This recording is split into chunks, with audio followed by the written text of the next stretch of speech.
आज हम स्टार्ट करने वाले हैं क्लास 10 चैप्टर नंबर 8 जिसका नाम है ट्रिग्नोमेट्री। हम ख़त्म करेंगे इस पूरे के पूरे चैप्टर को सिर्फ़ और सिर्फ एक वीडियो में। कई लोगों को ये चैप्टर बहुत हार्ड लगता है पर ये उतना हार्ड है नहीं। आइए देखते हैं कि हम कैसे इसे आसानी से कर सकते हैं। चलो, तो सबसे पहले जान लेते हैं ट्रिग्नोमेट्री होता क्या है। ट्रिग्नोमेट्री मैथ का वो ब्रांच है जो राइट एंगल ट्रायंगल के एंगल और उसके साइड्स के बारे में डील करता है, पर हमें इतना डिटेल में जाने की ज़रूरत नहीं है। हमें बस उतना ही पढ़ना है जितना आपके एग्ज़ाम के लिए इम्पोर्टेंट है, ठीक है?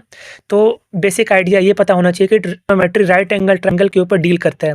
तो राइट एंगल ट्रायंगल होता क्या है, पहले आपको ये पता होना चाहिए। सो राइट एंगल ट्रायंगल एक ऐसा ट्रायंगल है जिसमें कोई एक एंगल 90 डिग्री हो। For example in triangle ABC angle B is 90 degree, इसलिए हम कह सकते हैं कि ये एक राइट एंगल ट्रायंगल है, ठीक है? तो राइट एंगल ट्रायंगल जब भी होगा तो उसमें एक पाइथागोरस फार्मूला लगता है। ये आपको पिछले क्लासेस से पता होगा कि जब भी कोई ट्रायंगल राइट एंगल ट्रायंगल हो तो उसमें हाइपोटेनियस का square is equal to perpendicular square plus base square. अब आपको पता होना चाहिए ये परपेंडिकुलर क्या है और बेस क्या है। तो किसी राइट एंगल ट्रायंगल में जो साइड 90 डिग्री के अपोजिट होगा उसे कहेंगे हाइपोटेनियस। जो साइड 90 डिग्री के अपोजिट होगा उसे कहेंगे हाइपोटेनियस। अब यहाँ कई लोगों को बहुत ज़्यादा मिसकंसेप्शन होता है कि जो नीचे वाला साइड है वो हमेशा बेस होगा और जो ऊपर वाला साइड है वो हमेशा परपेंडिकुलर होगा, पर ऐसा हर बार ज़रूरी नहीं है। हाइपोटेनियस तो हमेशा सेम रहेगा क्योंकि वो 90 डिग्री के अपोजिट ही होता है और सबसे लॉन्गेस्ट साइड होता है। हाइपोटेनियस हमेशा सेम रहेगा, पर बेस और perpendicular angle to angle vary करता है। फॉर एग्जांपल अगर हम एंगल सी को रेफरेंस माने, फॉर एंगल सी अगर हम एंगल सी को रेफरेंस माने तो जो बेस होगा वो सी के साथ वाला साइड को बेस कहेंगे। तो बेस क्या हो जाएगा, BC। बेस क्या हो जाएगा, BC। वहीं अगर इसके लिए परपेंडिकुलर देखा जाए तो इस एंगल के अपोजिट कौन सा साइड है, AB। तो इसके लिए परपेंडिकुलर हो जाएगा AB, ठीक है? और अगर हम एंगल A को रेफरेंस माने, जैसे हमने इस बार C को रेफरेंस माना था तो ये बेस आया था, ये परपेंडिकुलर। अगर हम एंगल A को रेफरेंस माने तो क्या होगा देखते हैं। फॉर एंगल A अगर हम एंगल A को रेफरेंस माने तो एंगल A के साथ वाला कौन सा साइड है, इस बार देखिए AB है ना। तो इस केस में बेस हो जाएगा AB, एकदम इसका उल्टा बेस हो जाएगा AB। परपेंडिकुलर जो इस एंगल के सामने साइड दिख रहा हो, क्या दिख रहा है, BC। तो परपेंडिकुलर क्या हो जाएगा, बेस BC। तो इतना क्लियर है। एक राइट एंगल ट्रायंगल वो जिसमें एक एंगल 90 डिग्री हो और उसके अपोजिट वाले साइड को हाइपोटेनियस बोलते हैं। अगर हम एंगल C को रेफरेंस मान रहे हैं तो परपेंडिकुलर होगा ये उसके सामने वाला, बेस होगा उसके साथ वाला, ठीक है? अगर हम एंगल A को रेफरेंस मान रहे हैं तो बेस होगा AB, परपेंडिकुलर होगा BC। और हर राइट एंगल ट्रायंगल में पाइथागोरस फार्मूला अप्लाई कर सकते हैं, वो होता है H² equal to P² plus B²। इसे नोट कर लेना, ये है सुपर डुपर इंपॉर्टेंट, ठीक है? चलो अब देखते हैं ट्रिग्नोमेट्रिक रेशियोज क्या क्या होते हैं। तो कुल मिला के 6 ट्रिग्नोमेट्रिक रेशियोज होते हैं। पहला है sine theta, second is cosine theta, third is tangent theta, fourth is cotangent theta, fifth is secant theta and last one is cosecant theta. एक बात मैं आपको पहले भी बता दूं, इन ट्रिग्नोमेट्रिक रेशियोज़ का असल में कोई मतलब नहीं है जब तक उनके साथ एंगल ना लिखा हो। ये थीटा है जिसका इसको थीटा बोलते हैं, ये एंगल को रिप्रेजेंट कर रहा है। जब तक इन रेशियोज़ के साथ एंगल ना लगा हो तब तक इन रेशियो की कोई वैल्यू नहीं है। तो अगर मैं सिर्फ साइन लिखा होता तो इसकी कोई मतलब नहीं होता, इसके साथ थीटा लिखा है तभी इसका कोई ना कोई मतलब है। और इन नामों का शॉर्ट फॉर्म भी होता है जो आपने बुक में देखा होगा, sine theta, cos theta, tan theta, cot theta, sec theta, cosec theta. इन ट्रिग्नोमेट्रिक रेशियोज़ की कुछ वैल्यूज़ होती हैं, कुछ फार्मूलाज होते हैं। वो फार्मूला कई लोगों को याद करने में दिक्कत होता है, पर आपको टेंशन लेने की ज़रूरत नहीं है। मैं इस वीडियो में आपको उनको याद करने के ट्रिक्स भी बताऊंगा। जैसे फॉर एग्जांपल एक ट्रिक है, पाकिस्तान भूखा प्यासा, हिंदुस्तान हरा भरा। पाकिस्तान भूखा प्यासा, हिंदुस्तान हरा भरा। तो ये हो जाएगा साइन का, ये कॉस का, ये टेन का, ये कोसेक का, ये सेक का और ये कॉट का। तो देखिए साइन का क्या फॉर्मूला बन गया, P/H। तो साइन थीटा का फॉर्मूला हो जाएगा पी अपॉन एच, यानी कि perpendicular upon hypotenuse, perpendicular upon hypotenuse. ये पी बी पी एच क्या है? Perpendicular base, perpendicular hypotenuse, hypotenuse base. वैसे ही कॉस का क्या बन जाएगा? बी अपॉन एच, यानी बेस अपॉन हाइपोटेनियस। तो यहाँ लिख देते हैं बी अपॉन एच। टेन का क्या हो गया? पी अपॉन बी, लिख देते हैं। कॉट का क्या हो गया? कॉट देखिए यहाँ है ना, B upon P, B upon P लिख देते हैं। सेक का क्या हो गया? H upon B. कौशिक का क्या हो गया? H upon P. अगर आप इसको एक दो बार लिखेंगे तो आपको याद हो जाएगा। पाकिस्तान भूखा प्यासा, हिंदुस्तान हरा भरा, sine cos tan cosec sec cot. ठीक है, तो ये है ट्रिग्नोमेट्रिक रेशियोज की वैल्यूज। अब एक चीज़ यहाँ पे गौर से देखिए कि जो साइन का फॉर्मूला बन रहा है पी अपॉन एच, और कौशिक का फॉर्मूला देखिए एच अपॉन पी, क्या ये दोनों आपस में उल्टे हैं? पी अपॉन एच और एच अपॉन पी। वैसे ही देखिए कॉस का क्या फॉर्मूला बन रहा है? बी अपॉन एच, और सेक का क्या फॉर्मूला बन रहा है? H upon B. टेन का बन रहा है पी अपॉन बी, कॉट का बन रहा है बी अपॉन पी। क्या ये दोनों आपस में उल्टे हैं? और ये दोनों भी आपस में उल्टे हैं, और ये भी आपस में उल्टे हैं। तो इनको स्पेशल नाम दिया गया है,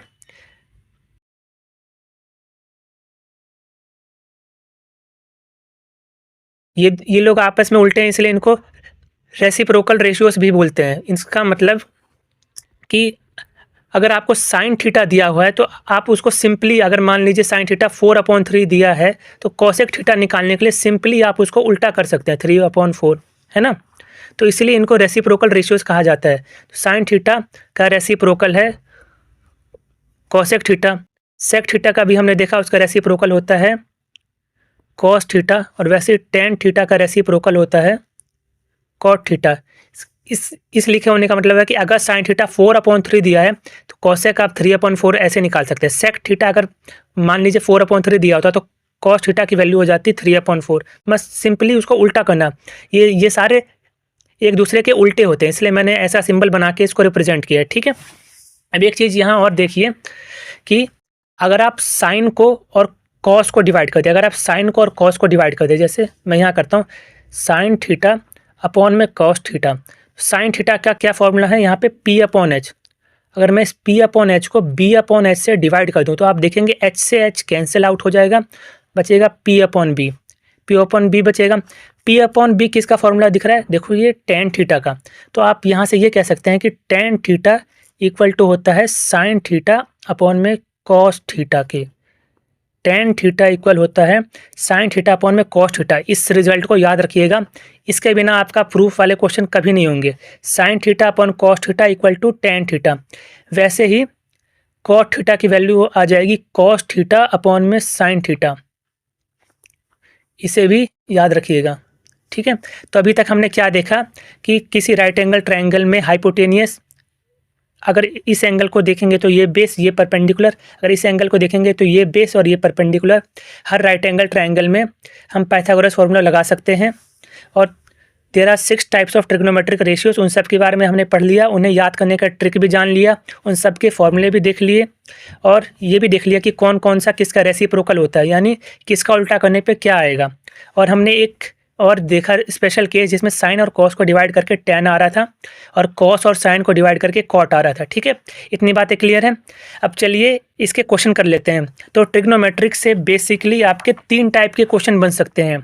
पहला टाइप का क्वेश्चन ये बनेगा कि अगर आपको एक ट्रिग्नोमेट्रिक रेशियो की वैल्यू दी हुई होगी, फॉर एग्जांपल इसके लिए क्वेश्चन लेते हैं, जैसे आपको दिया होगा टेन थीटा इक्वल टू 4/3, कोई भी एक ट्रिग्नोमेट्रिक रेशियो की वैल्यू आपको प्रोवाइड की होगी। ये आपका पहला क्वेश्चन नंबर है।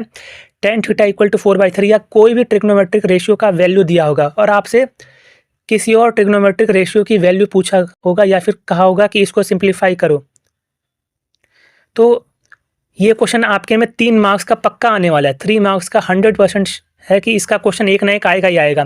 आपको एक ट्रिग्नोमेट्रिक रेशियो देगा और बाकी किसी ना किसी की वैल्यू निकालना होगा। तो ये करना बहुत ही आसान है। देखो, जब भी आपको एक ट्रिग्नोमेट्रिक रेशियो दे, आपको कुछ नहीं सोचना, आपको एक राइट एंगल ट्रायंगल ड्रॉ कर लेना है। अपने कॉपी पे राइट एंगल ट्रायंगल ड्रॉ कर लो। एक एंगल 90 डिग्री होगा, थीटा लिखा है, आप ऊपर या नीचे जहाँ आपका मन हो वहाँ आप थीटा मान लीजिए। चलिए मैं यहाँ थीटा मानता हूँ। ठीक है, आप देखिए टेन थीटा लिखा हुआ है 4/3, टेन थीटा लिखा हुआ है 4/3। टेन का फॉर्मूला अभी हमने पीछे देखा था, P/B होता है, उसे याद कर लीजिएगा, P/B होता है। तो इस एंगल के हिसाब से आप ही बताइए बेस क्या होगा। इस एंगल के हिसाब से बेस ये वाला होगा और पी ये वाला हो जाएगा, और एच तो हमेशा यही रहता है। देखिए पी की वैल्यू कितनी दी हुई है 4, तो क्या मैं पी के बदले 4 लिख सकता हूँ? सिंपल। बी की वैल्यू कितना लिखा हुआ है 3, तो क्या मैं बी के बदले 3 लिख सकता हूँ? ठीक है। अब आप जानते हैं, आपको 2 पता है, पी और बी पता है, एच निकालना है, तो आप पाइथागोरस फार्मूला यूज़ कर सकते हैं। क्या है Pythagoras formula? H square equal to P square plus B square. अब देखिए एच आपको निकालना है, पी की वैल्यू आपको 4 दिया हुआ है, तो आप लिख सकते हैं 4 का स्क्वायर, बेस के बदले 3 है, 3 का स्क्वायर, 16 प्लस 9, 4 का स्क्वायर 16, 3 का स्क्वायर 9, तो एच की वैल्यू आ जाएगी, एच स्क्वायर की वैल्यू 25। अब आपको एच निकालना है तो वहाँ रूट कर दीजिए, 25 5 का होता है, इसलिए एच की वैल्यू आ गई 5। अब देखिए आप क्वेश्चन पे आते हैं। क्वेश्चन है sine theta plus cos theta upon में sine theta minus cos theta. एक बार इसे लिख लेते हैं, साइन थीटा प्लस में कॉस थीटा अपॉन में साइन थीटा माइनस में कॉस थीटा। ठीक है।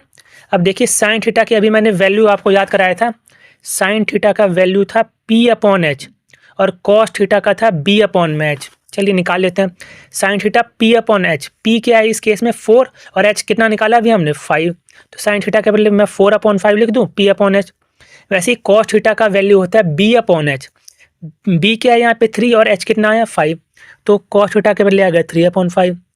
नीचे भी सेम है 4 अपॉन 5 माइनस 3 अपॉन 5, सिंपल है। अब देखिए 5 और 5 एलसीएम सेम है, तो मैं एलसीएम 5 लिख देता हूँ। ऐसे नीचे वालों का भी एलसीएम 5 आया, 4 और 3 को सिंपली ऐड कर दीजिए, 4 और 3 7, 4 में से 3 गया 1, 5 से 5 कैंसल आउट, आंसर आ गया 7 अपॉन 1। सिंपल है। चलिए एक क्वेश्चन और लेते हैं। इस बार आपको कॉस ए की वैल्यू दिया हुआ है 3 अपॉन 5 और आपको सॉल्व करना है 4 प्लस 4 tan स्क्वायर ए की वैल्यू। तो सेम क्वेश्चन, सेम टाइप का क्वेश्चन है और ऐसा क्वेश्चन 3 मार्क्स में आने वाला है और ये 3 मार्क्स फ्री के हैं, आप आसानी से स्कोर कर सकते हैं। मैंने क्या बोला था, जब भी आपको एक ट्रिग्नोमेट्रिक रेशियो दे, आपको सिंपली एक राइट एंगल ट्रायंगल ड्रॉ कर लेना है। ठीक है। एक एंगल 90 डिग्री होगा, किसी को भी आप थीटा मान लीजिए। यहाँ ए लिखा हुआ है तो मैं ए इसको मान लेता हूँ, इसे सी मान लेता हूँ, इसे बी। ठीक है।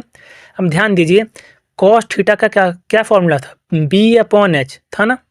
तो देखिए बी के बदले कितना दिया हुआ है 3 और एंगल ए के हिसाब से बेस कितना होगा, ये वाला होगा बेस, और आपको इस बार एच दिया हुआ है 5, तो 5 एच के बदले सब्सटीट्यूट कर देते हैं और इस बार आपको पी निकालना है। तो सेम पाइथागोरस फॉर्मूला लगा लेते हैं, H square equal to P square plus B square. H की वैल्यू कितने दी हुई है 5, 5 का square, P square plus base के बदले दिखा हुआ है 3, 3 का स्क्वायर होता है 9, 5 का स्क्वायर होता है 25, 25 में से 9 गया बचेगा 16, तो p की वैल्यू आ गई √16 यानी 4। अब देखिए आपसे पूछा क्या है, 4 प्लस 4 tan स्क्वायर है। देखिए आपको पहला स्टेप है कि राइट एंगल ट्रायंगल ड्रॉ करना है, जो वैल्यू दी हुई है उसको सब्स्टिट्यूट करिए और जो तीसरा बचा उसे पाइथागोरस फार्मूला की हेल्प से निकाल लीजिए। इसके बाद क्वेश्चन पे आएंगे। क्वेश्चन है हमारे पास 4 प्लस 4 tan स्क्वायर ए की वैल्यू फाइंड करो। अब आपको पता है tan ए का फॉर्मूला होता है p अपॉन बी, तो 4 को 4 रहने देते हैं, इस वाले 4 को भी 4। tan का फॉर्मूला होता है p अपॉन बी और होल स्क्वायर लिखा हुआ है तो होल स्क्वायर लिख देते हैं।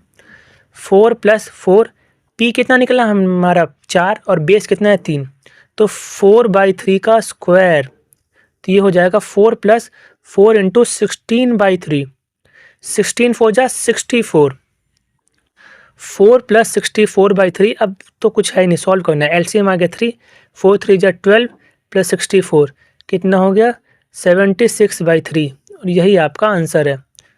तो पहला टाइप का क्वेश्चन क्लियर है और ये क्वेश्चन आपके एग्जाम में 100% 3 मार्क्स में आने वाला है, क्योंकि इसमें 3 ही टाइप के क्वेश्चन बन सकते हैं और पहला टाइप आपका क्लियर हो गया। पहला टाइप यही है कि आपको एक ट्रिग्नोमेट्रिक रेशियो की वैल्यू दी हुई होगी और बाकी ट्रिग्नोमेट्रिक रेशियो की वैल्यू निकालनी होगी, तो आप आसानी से फाइंड कर सकते हैं, या फिर कुछ सॉल्व करने के लिए दिया होगा तो आप उसे भी आसानी से सॉल्व कर सकते हैं। चलिए अब बात करते हैं ट्रिग्नोमेट्रिक रेशियो की value at some certain angle.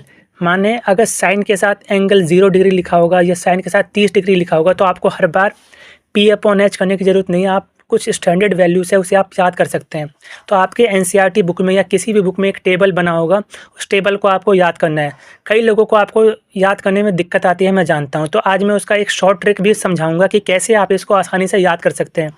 और एग्ज़ाम में आपके पास टाइम होगा तो आप सबसे पहले लास्ट पेज पे आंसर शीट के ड्रॉ कर सकते हैं इसे बहुत आसानी से, और फिर उसी हिसाब से आप सारी वैल्यूज़ पुट कर सकते हैं। तो देखिए आपको ना याद करने का ट्रिक ये है कि सबसे पहले आपको पहला रो आपको याद करना ही पड़ेगा। साइन इन सारे ट्रिग्नोमेट्रिक रेशियो की value 0 degree, 30 degree, 45 degree, 60 degree और 90 डिग्री पे ही आपके सिलेबस में है, और किसी एंगल पे निकाला तो जा सकता है पर वो आप हायर क्लासेस में पढ़ेंगे। अभी के लिए बस आपका यही ज़रूरी है। तो आपको पहला लाइन हमेशा याद करके रखना पड़ेगा। साइन 0 होता है 0, 30 डिग्री पे होता है 1/2, 45 पे होता है 1/√2, 60 पे होता है √3/2, 90 पे होता है 1। आपको एक लाइन याद करना ही पड़ेगा। अब आप बाकी सारा बहुत आराम से निकाल सकते हैं। ध्यान दीजिए कि जो साइन की वैल्यू आई है इन सारे एंगल्स पे, कॉस का निकालना हो तो आप बस इसको जस्ट रिवर्स कर दीजिए। मतलब आपने यहाँ से स्टार्ट किया, कॉस के लिए आप यहाँ से स्टार्ट कीजिए और ऐसे क्रम में चलिए। तो सबसे पहले आया 1, तो cos 0 की वैल्यू आ गई 1। फिर आया √3/2, तो यहाँ पे √3/2। फिर आया 1/√2, तो 1/√2। फिर आया यहाँ से देखो 1/2, तो यहाँ आ गया 1/2। यहाँ 0 आया तो यहाँ 0। सिंपल यहाँ ऐसे चल रहे थे और यहाँ पे cos वाले में इस दर से चलना है बस, ठीक है। अब आपको पता है टेन थीटा में थोड़ा ध्यान दीजिएगा। टेन थीटा होता है साइन अपॉन में कॉस, साइन अपॉन में कॉस। हमने देखा था कि साइन और कॉस को डिवाइड करके टेन निकलता था, वही कर लेते हैं। अगर आपको टेन 0 निकालना है तो साइन 0 और कॉस 0 को डिवाइड कर दीजिए। तो 0/1 आप जानते हैं कि 0/1 किसी को भी 0 से डिवाइड करते हैं आंसर 0 ही आता है। तो टेन ए की वैल्यू 0। अब देखिए टेन 30 निकालना है। टेन 30 में भी साइन 30 अपॉन में कॉस 30। साइन 30 कितना है 1/2 अपॉन में √3/2। 2 से 2 कैंसिल, क्या बचा 1/√3। तो यहाँ क्या हो गया 1/√3। सिंपली यहाँ देखिए इन दोनों को जब आप डिवाइड करेंगे तो दोनों सेम नंबर है। जब भी दोनों सेम नंबर का डिवाइड करते हैं तो वो दोनों कैंसिल आउट हो जाता है, 1 बचता है। सिमिलरली जब आप इन दोनों का डिवाइड करेंगे तो यहाँ देखेंगे 2 से 2 कैंसिल आउट हो जाएगा, बचेगा ऊपर √3। ध्यान दीजिए 2 से 2 कैंसिल आउट, बचा ऊपर √3। 1/0 किसी भी संख्या के नीचे 0 अगर लिखा हो तो वो नॉट डिफाइंड कहा जाता है कि ये एक रेशनल नंबर हुआ नहीं ना, इसलिए हम इसको डिफाइन नहीं कर सकते। तो ऐसे केस में हम लिखेंगे नॉट डिफाइंड, नॉट डिफाइंड, ठीक है। अब कॉट का कर लेते हैं। कॉट होता है टेन का उल्टा। हमने देखा था कि कॉट और टेन रेसिप्रोकल होते हैं एक दूसरे के, इसलिए अगर आपको टेन दिया है तो आप इसका जस्ट रिवर्स करने का मतलब, अगर ये 0/1 है तो इसे 1/0 कर दीजिए। 0/1 को 1/0 कर दीजिए तो कॉट निकल जाएगा। तो 1/0 आपको पता है डिफाइंड नहीं है, तो ये भी क्या हो जाएगा नॉट डिफाइंड। फिर से टेन का उल्टा करते हैं। 1/√3 का उल्टा √3/1 यानी √3। 1 का उल्टा 1 ही। √3 का उल्टा √3/1, इसे हम लिख सकते हैं इसका उल्टा हो जाएगा 1/√3। वैसे नॉट डिफाइंड यानी नीचे 0 का उल्टा ऊपर 0। सिंपल। चलिए सेक पे आ जाते हैं। सेक आपको पता है सेक कॉस का उल्टा होता है, तो कॉस वाले को जस्ट रिवर्स कर दीजिए। 1 का उल्टा 1, इसका उल्टा 2/√3। √3/2 का उल्टा 2/√3 लिख लेते हैं। 1/√2 का उल्टा √2/1 यानी बस √2। 1/2 का उल्टा 2/1। 0 का उल्टा अभी हमने देखा था नॉट डिफाइंड, ठीक है। अब चलिए कोसेक पे आते हैं। कोसेक होता है साइन का उल्टा, तो साइन की वैल्यू क्या है 0। 0 का उल्टा 1/0 नॉट डिफाइंड। 1/2 का उल्टा 2। 1/√2 का उल्टा √2। √3/2 का उल्टा 2/√3 यानी जस्ट नीचे वाले को ऊपर लिख दिया, ऊपर वाले को नीचे। 1/1 का उल्टा 1। तो इस तरीके से आप इस ट्रिक से ये सारे के सारे फॉर्मूले याद कर सकते हैं। ये फॉर्मूले को याद कर लेंगे तो आपके लिए बहुत अच्छा होगा, क्योंकि इस फॉर्मूले का यूज़ सिर्फ और सिर्फ इस चैप्टर में नहीं है बल्कि अगले चैप्टर में भी है। अगर आप ये फॉर्मूले याद नहीं करेंगे तो आपसे अगले चैप्टर के सम्स भी नहीं होंगे। अगले चैप्टर में सिर्फ और सिर्फ इसी के इस्तेमाल करके ही आप वो कर सकते हैं। तो चलिए इसके भी कुछ क्वेश्चन कर लेते हैं। तो क्वेश्चन नंबर 1 है हमारे पास कि 1 - sin 60 अपॉन में cos 60 की वैल्यू हमें फाइंड करनी है। तो देख लेते हैं टेबल। आपको टेबल वैसे तो याद करना है, वरना अभी तो बना हुआ है तो अभी आप देख सकते हैं। sin 60 की वैल्यू क्या लिखा हुआ है, sin 60 पे √3/2।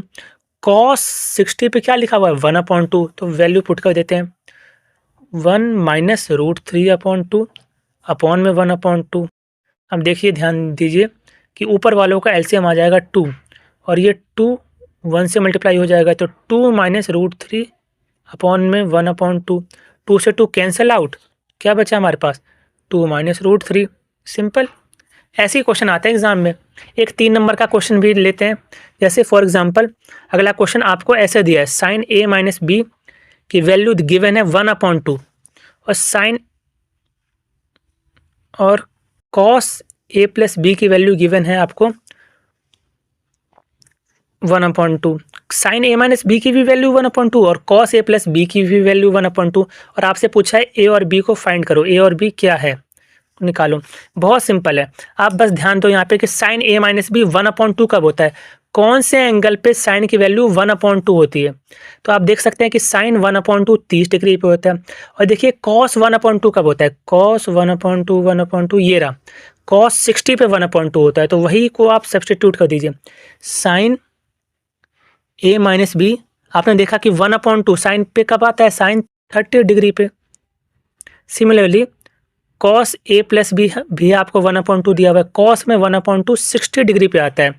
ठीक है, तो यहाँ देखिए साइन और साइन सेम है तो आप एंगल भी सेम रहा होगा, तभी तो साइन और साइन सेम है मतलब एंगल भी सेम रहा होगा, ए माइनस बी 30। वैसे यहाँ पे ए प्लस बी 60 डिग्री। कई लोग यहाँ पे कॉस से कॉस काट देते हैं, वो मैथमेटिकली करेक्ट नहीं है। आप ऐसे काटिएगा मत एग्जाम में, बस कॉस और कॉस को हटा दीजिएगा क्योंकि कॉस कॉस सेम आ रहा है मतलब एंगल भी सेम रहा होगा। आप ऐसे काट नहीं सकते एग्जाम में। ठीक है, अब आपके पास दो इक्वेशन है, एक है ए माइनस बी 30 डिग्री और एक है ए प्लस बी 60 डिग्री। दोनों इक्वेशन को जोड़ देते हैं। चलिए फर्स्ट प्लस सेकंड कर देते हैं, तो 60 और 30 हो गया 90 डिग्री। यहाँ बी से B cancel out, 2 into angle A equal to 90 degree. तो एंगल ए क्या आ जाएगा 90 डिग्री बाई 2 यानी 45 डिग्री। अब इस 45 डिग्री को यहाँ सब्सटीट्यूट करेंगे, 45 degree plus B equal to 60 degree. तो बी इक्वल टू आ जाएगा 60 माइनस 45 यानी कि 15 डिग्री। देखिए कितना सिंपल था।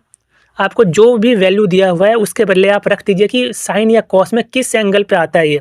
यहाँ पे जैसे कॉस था तो आपको लिखना था कि कॉस किस एंगल पे 1/2 आता है, वही लिख के सब्स्टिट्यूट करके इक्वेशन को सॉल्व करके आंसर आ जाएगा। टाइप 1 हमने किया था कि अगर आपको एक ट्रिग्नोमेट्रिक रेशियो दिया हो तो बाकी सारे ट्रिग्नोमेट्रिक रेशियो की वैल्यू कैसे फाइंड कर सकते हैं। टाइप सेकंड था कि अगर आपको एंगल दिया हो तो आप उससे कैसे कैसे हम सिंप्लीफाई कर सकते हैं। ठीक है, इसके बाद देखना है हमें टाइप 3। आपको 3 आइडेंटिटीज याद करना पड़ेगा। वो आइडेंटिटीज क्या है, बहुत सिंपल है। फॉर एग्जांपल ये 3 आपके सुपर डुपर इंपॉर्टेंट है, इन तीनों के बिना आपका कोई भी प्रूफ वाला क्वेश्चन नहीं होगा। Sine square equal to cos square equal to sine square plus cos square theta equal to 1। Second one is second square theta equal to 1 plus tan square theta. Third question is cosec square theta equal to 1 plus cot square theta. तो जितने भी problem है ना proof वाले वो सारे के सारे इन 3 फॉर्मूले से सॉल्व हो जाएंगे। और इसके साथ साथ आपको ना कुछ बेसिक चीज़ें याद रखना पड़ेगा कि जैसे टेन के बदले आपको साइन और कॉस सब्स्टिट्यूट करना पड़ेगा मैक्सिमम जगह पे, क्योंकि टेन से सॉल्व कर पाना थोड़ा मुश्किल होता है और अगर आप उसे साइन और कॉस में कन्वर्ट कर लेंगे तो वो आसानी से सॉल्व हो जाएगा। ऐसी कॉट को भी ना आपको कॉस और साइन में कन्वर्ट करना पड़ेगा, तब आप आसानी से सॉल्व कर पाएंगे। और बाकी आपको रेसिप्रोकल वाले रेशियो भी याद करने पड़ेंगे कि साइन और साइन थीटा और कॉसेक थीटा एक दूसरे के उल्टे होते हैं। ऐसे ही सेक कॉस का उल्टा होता है और कॉट टेन का उल्टा होता है। ये अगर आप याद करेंगे, अगर ये 3 2 5 3 8 चीज़ें अगर आपको अच्छे से याद है तो आपके सारे प्रूफ वाले क्वेश्चन हो जाएंगे। कभी भी आपको प्रूफ वाले क्वेश्चन में दिक्कत नहीं आएगा। चलिए इसका एक एग्जांपल लेते हैं, उसके बाद 2 एग्जांपल करवाऊंगा मैं, बाकी सारा आपका होमवर्क होगा। ठीक है, तो क्वेश्चन नंबर 1 लेते हैं। क्वेश्चन नंबर 1 ये है कि prove that sine theta upon में 1 प्लस कॉस थीटा प्लस में 1 प्लस कॉस थीटा अपॉन में sine theta equal to 2 cosec theta. इन क्वेश्चन की सबसे बड़ी खासियत ये होता है ना कि इन क्वेश्चन में आपके साथ क्वेश्चन के साथ साथ आंसर भी गिवन है। देखिए क्वेश्चन ये है, आपको पता है कि आपको इसको सिद्ध करके, इसको साबित करके यही लाना है, तो आपको क्या है इसमें आंसर भी पता है, तो आपको इसमें कुछ कन्फ्यूज़न नहीं होना चाहिए। तो पहला स्टेप क्या है कि आप लेफ्ट हैंड साइड से स्टार्ट करिए और इसको सॉल्व करते करते राइट हैंड साइड पे पहुंच जाइए तो आपका प्रूफ हो जाएगा। आप ऐसा भी कर सकते हैं कि राइट हैंड साइड से स्टार्ट करें और उसे सॉल्व करते करते लेफ्ट साइड वाले वैल्यू तक ले आए, पर ये करना मुश्किल होगा, देख पा रहे हैं क्योंकि ये छोटा सा है, इसे इतने बड़े में कन्वर्ट कर पाना मुश्किल होगा। इसलिए हम लेफ़्ट वाले साइड से स्टार्ट करेंगे और सॉल्व करते करते राइट वाले साइड तक आने की कोशिश करेंगे। अगर ये आ गया तो मतलब हम सही हैं। तो हम लेफ़्ट हैंड साइड को एक बार लिख लेते हैं फिर से। यहाँ आप क्या कर सकते हैं, ध्यान दीजिए कि आप नीचे वालों का एलसीएम निकाल सकते हैं। नीचे वालों का एलसीएम क्या हो जाएगा, सिंपली दोनों को मल्टीप्लाई कर दीजिए, फिर उसके बाद इन दोनों को क्रॉस मल्टीप्लाई कर दीजिए। Sine multiply sine, sine multiply sine क्या हो जाएगा, साइन स्क्वायर थीटा। वैसे ही 1 plus cos theta multiply by 1 plus cos theta क्या हो जाएगा, 1 प्लस कॉस थीटा का whole square, 1 plus cos theta का होल स्क्वायर हो जाएगा। अब देखिए ए प्लस बी का होल स्क्वायर आपको पता होगा, ए स्क्वायर यानी 1 का स्क्वायर 1 प्लस बी स्क्वायर यानी कॉस का square cos square theta plus 2ab, 2 multiply 1 multiply cos theta, तो 2 कॉस थीटा मल्टीप्लाई 1 तो 2 कॉस थीटा ही रह जाएगा। अपॉन में जो था नीचे उसे सेम रहने देते हैं, नीचे वाले को छेड़िएगा मत, ठीक है। तो आपको पता है एक आइडेंटिटी अभी आपने देखा था, sine square theta plus cos square theta, अगर एंगल सेम हो तो क्या वैल्यू आती है 1। तो क्या मैं इसके बदले, और ये दोनों प्लस में है, इन दोनों के बदले 1 लिख सकता हूँ ना, बिल्कुल लिख सकता हूँ। Sign square theta plus cos square theta 1 हो गया, और एक 1 पहले से, एक 1 इन दोनों को जोड़ के और एक 1 पहले से, तो क्या हो गया 2 प्लस 2 कॉस थीटा अपॉन में 1 प्लस कॉस थीटा इंटू में साइन थीटा। अब देखिए आप दो ना ऊपर दोनों जगह है तो आप 2 कॉमन ले सकते हैं, तो यहाँ क्या बच जाएगा 1 प्लस कॉस थीटा अपॉन में 1 प्लस कॉस थीटा इंटू में sine theta. Cos 1 plus cos theta से 1 प्लस कॉस थीटा पूरा कैंसिल, क्या रह गया 2 अपॉन साइन थीटा। और आपने देखा था कि साइन को अगर आप नीचे से ऊपर ले जाएं, साइन और कॉसेक एक दूसरे के रेसिप्रोकल होते हैं, अगर साइन नीचे है उसे हम ऊपर ले जाएं तो कॉसेक में कन्वर्ट हो जाएगा, तो ये हो जाएगा 2 कॉसेक थीटा। यही प्रूफ करना था, आ गया, मतलब हम सही हैं। एक एग्जाम्पल मैंने करवा दिया, एक और एग्जाम्पल मैं करवाता हूँ, बाकी आप खुद से ट्राई करिएगा, आपसे सारे के सारे क्वेश्चन बन जाएंगे। चलिए एक एग्जाम्पल और लेते हैं, ठीक है, इसमें आपके सारे फॉर्मूलेस भी यूज हो जाएंगे। तो एक क्वेश्चन ये है कि sine theta plus cosec theta का whole square plus cos theta plus sec theta का होल स्क्वायर, इसे हमें प्रूफ करना है equal to 7 plus tan square theta plus cot square theta, ठीक है। तो फिर से वही काम आप LHS लेके चलिए, फिर से वही काम LHS लेके चलिए। LHS क्या है हमारे पास, sine theta plus cosec theta का होल स्क्वायर प्लस यही है ना cos theta plus sec theta का होल स्क्वायर। अब a प्लस बी का होल स्क्वायर फिर से a स्क्वायर यानी साइन का स्क्वायर प्लस में b स्क्वायर यानी कॉसेक का स्क्वायर प्लस में 2ab, तो 2 मल्टीप्लाई साइन थीटा मल्टीप्लाई में कॉसेक थीटा। सिमिलरली इसका मैं नीचे लिख देता हूँ, प्लस में कॉस स्क्वायर थीटा यानी a square plus b square यानी sec square theta plus 2ab यानी 2 multiply cos theta multiply sec theta. अब आप जानते हैं sine square plus cos square, हमने देखा था sine square plus cos square theta की वैल्यू होती है 1, तो क्या मैं इन दोनों के बदले 1 सब्स्टिट्यूट कर सकता हूँ, हाँ कर सकता हूँ। कॉसेक स्क्वायर थीटा का हमने फॉर्मूला देखा था, कॉसेक स्क्वायर थीटा का मैंने क्या याद करवाया था 1 प्लस कॉट स्क्वायर थीटा। वैसे सेक स्क्वायर थीटा का क्या फॉर्मूला याद कराया था 1 प्लस टेन स्क्वायर थीटा, वही वैल्यूज़ को हम सब्स्टिट्यूट कर देते हैं। तो कॉसेक के बदले क्या था 1 प्लस कॉट स्क्वायर थीटा, और आपको पता है साइन और कॉसेक एक दूसरे के रेसिप्रोकल होते हैं, यानी मैं कॉसेक को लिख सकता हूँ 1 अपॉन साइन, साइन और कॉसेक तो उल्टे ही होते हैं ना, तो मैं कॉसेक को 1 अपॉन साइन लिख देता हूँ। वैसे ही सेम सेक की वैल्यू आ जाएगी 1 plus tan square theta plus 2 into cos theta.